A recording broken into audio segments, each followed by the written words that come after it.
सच्चिदानंद सद्गुरु साईनाथ महाराज की जय। ओम साई राम। मित्रों, आज का ब्लॉग आप सभी लोगों के लिए विशेष लाभकारी और कल्याणकारी है। आज हम आप लोगों को उन घरों के लिए उपाय बता रहे हैं जिन घरों में किन्हीं कारणों से हमेशा अवसाद का माहौल बना होता है, विकास की तरफ लोग बढ़ नहीं पाते हैं, घर में एक विषाक्तता का माहौल होता है, घर के सदस्य योग्य होते हुए भी आगे बढ़ नहीं पाते हैं।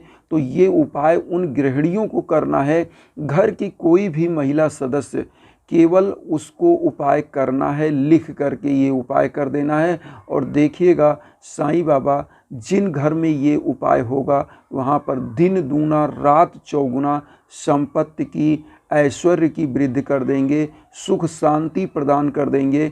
ऐसे घरों में जहाँ पर गृहिणियाँ ये उपाय कर देती हैं वहाँ पर आप देखिएगा कि कभी भी धन पुत्र लक्ष्मी का कभी हानि नहीं होगा, वहाँ पर हमेशा वृद्धि ही होगी। क्योंकि मनु स्मृति में ये चीज़ लिखा हुआ है कि जत्र नारी पूजनते रमनते तत्र देवता। अगर कोई महिला उपाय जो मैं बताना चाह रहा हूँ वो लिख करके कर देगी तो उसके घर में साक्षात साईं बाबा का निवास होगा, देवताओं का निवास होगा। क्योंकि ये उपाय गृहिणियों को ही करना है। और इसको ध्यान से सुन लीजिए विधि क्या है। किसी भी सावन के किसी भी बृहस्पतिवार को ये उपाय करना है। आपको पीले आसन पर साईं बाबा को स्थापित करना है। और साईं बाबा को स्थापित करने के बाद आपको करना क्या है कि पीला फूल का एक माला ले लीजिएगा और इसके बाद एक घी का दीपक आप जला लीजिएगा और एक कागज़ और एक पेन ले लीजिएगा। कागज़ आपको सफ़ेद कलर का आपके घर में अवेलेबल होगा वो ले लीजिएगा और लाल कलर का पेन ले लीजिएगा। उसी पेन से आपको अंक लिखना है 1 5 1 9 1 8 और नीचे आपको इक्वल टू बराबर करके 7 लिख देना है। ये अंक लिखिएगा और उसके बाद आपको उसमें अपनी पूरी समस्या लिख देनी है। 1 5 1 9 1 8 ये लिखने के बाद बराबर लिख के 7 अंक 7 लिख देना है 7। और ये आपकी स्क्रीन पर हम बता दे रहे हैं, आप इसको देख लीजिएगा। इस उपाय को करिएगा और जब ये कागज़ पर आप लिख दीजिएगा तो करिएगा क्या, थोड़ा सा पीला चावल लीजिएगा और थोड़ी सी हल्दी। आप इस पीला चावल और हल्दी को क्या करिएगा उसी कागज़ पर लगा कर रख दीजिएगा और थोड़ी सी वही हल्दी और चावल बाबा को तिलक करिएगा और उसी में बाबा की कोई थोड़ी सी ऊदी मिला लीजिएगा। जो अगरबत्ती आप जलाते हैं अगर पूजा कक्ष में वो है तो उसी की राख मिला लीजिएगा। और वो ऊदी वाली जो राख है और जो चावल है उसको क्या करिएगा कि आप खुद को भी लगा लीजिएगा चंदन के रूप में। और चूँकि आप महिला हैं तो महिलाओं के लिए एक चीज़ और बता दूं, अगर बृहस्पतिवार को आपका पीरियड का समय है, एमसी का पीरियड का समय है, तो आप इस उपाय को उस बृहस्पतिवार को ना करें।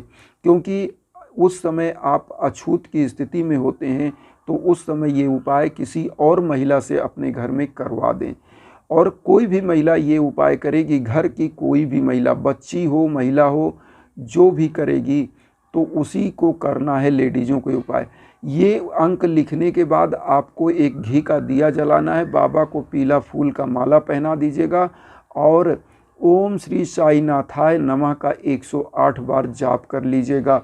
और इतना करने के बाद जो आप पीला कागज़ उस पर सफ़ेद कागज़ पर लाल पेन से आपने लिखा है अंक, उस कागज़ के नीचे आप चाहें तो अपनी समस्या लिख सकते हैं, नहीं तो इस अंक को लिखने के बाद नीचे ओम श्री साईनाथाय नमः एक बार लिख करके और इस कागज़ को वहीं रख दीजिएगा।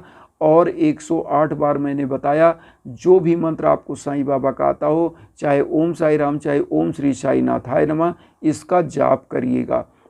जाप करने के बाद अब आपको करना क्या है, आपने वो अंक लिख दिया और जाप आपने स्टार्ट कर दिया। 108 बार जब जाप हो जाए तो बाबा का जो भी डेली का आप पूजा होगा उस पूजा को ज़रूर कर लीजिएगा। क्योंकि जो डेली पूजा आप करते हैं वो करना अनिवार्य है, क्योंकि इसमें यही होता है कि जब बाबा की आप कोई भी चीज़ें आप करते हो, कोई उपाय करते हो, तो आप जो डेली की पूजा करते हैं वो ज़रूर करना है। और लास्ट समय में आपको आरती कर लेना है, क्योंकि बाबा आरती से बहुत प्रसन्न होते हैं। और ये उपाय सावन के किसी बृहस्पतिवार को ही करना है। और करने के बाद आपको अब मैं बता रहा हूँ, जो आपने अंक लिखा है इसको अगले शुक्रवार को उठा लेना है। उस अंक को आप करिएगा क्या कि अंक को लिखने के बाद आप उठा करके एक पीले कपड़े में बांध दीजिएगा। बांधने के बाद जो भी परिवार का मुखिया है उसको या तो ताबीज़ के रूप में आप पहनवा दीजिएगा, थोड़ी सी ऊदी उसमें ज़रूर डाल दीजिएगा, उस कागज़ को फोल्ड करके, और पीले कपड़े में और पन्नी लगा के सिल दीजिए या ताबीज़ में उसको डाल दीजिएगा और डाल करके इसको पहना दीजिएगा। अगर आपने समस्या उसमें लिखी होगी कागज़ में तो कागज़ बड़ा हो जाएगा, उस समय इसको ताबीज़ नहीं बनाना है। उस समय इसको अपनी दुकान अगर आप चलाते हो तो दुकान में बांध देना है या घर के मेन दरवाजे पर बांध देना है। इतना करके आपको देखिएगा, ये उपाय इतना करने मात्र से जीवन में आपको ऐसी खुशियाँ प्रदान करेगा, ऐसा चमत्कारिक रूप से दिन दूना रात चौगुना आपके घर में खुशियाँ आएंगी, आपके घर में संपन्नता आएगी। जो काम आप करेंगे उसी में सफलता मिलेगी। और ख़ासकर उन बच्चों के लिए जो विद्यार्थी हैं, जो नौकरी की तैयारी कर रहे हैं, उनको चाहिए कि ये उपाय लिखकर वो ताबीज़ के रूप में पहन लें, क्योंकि तब आपको उसमें समस्या नहीं लिखनी है, केवल वही अंक लिखना है 1 5 1 9 1 8। मतलब आप ऐसे सुन लें 15 19 18 और इक्वल टू 7 आपको लिख कर ये अंक रख लेना है।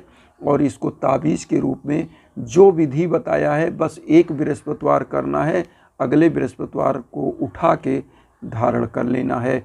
और देखिएगा, जब भी आप धारण करिएगा तो आप शुक्रवार को ही धारण करिएगा, क्योंकि शुक्र क्या होता है कि ये अंक जो है एक तरह से भौतिकता का आपको हो जाता है। शुक्र जो आपका दिन होता है ये भौतिकता का, शुक्र का मतलब जितनी भी ऐश्वर्य, जितनी भी चीज़ें आप चाहते हो, क्योंकि भौतिकता का प्रतीक होता है ये। आपको अगर शुक्र आपका प्रधान है आपके हाथ में, आपकी कुंडली में, तो ये शुक्र आपको समस्त प्रकार की भौतिकता प्रदान करता है।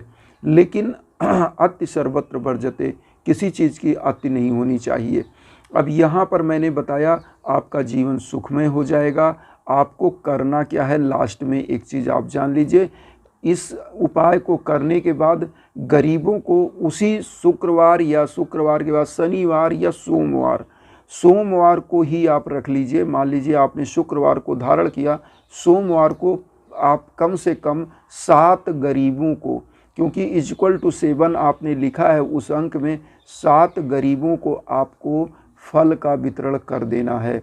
और फल का वितरण करने के बाद आप देखिएगा खुशियाँ आपकी दामन भर देगी और धन पुत्र लक्ष्मी आपके कदमों में होगी। और देखिएगा आपकी बाँह जब लक्ष्मी पकड़ती हैं तो आपका पूरा जीवन सुखमय हो जाता है, क्योंकि बिना लक्ष्मी का कोई चीज़ इस धरा पर आज के कलयुग में संभव ही नहीं है। तो इस प्रकार से मैं चाहता हूँ, मेरा एक ही उद्देश्य है, वसुधैव कुटुम्बकम, और उस उद्देश्य को हम आप मिलकर प्राप्त करें। तो मेरे चैनल को सब्सक्राइब करिए और उन साईं भक्तों तक ज़रूर वीडियो शेयर करिए जिनको इसकी आवश्यकता है, जिससे उनका भी जीवन सुखी हो, सुगम हो। इसी के साथ ओम साई राम।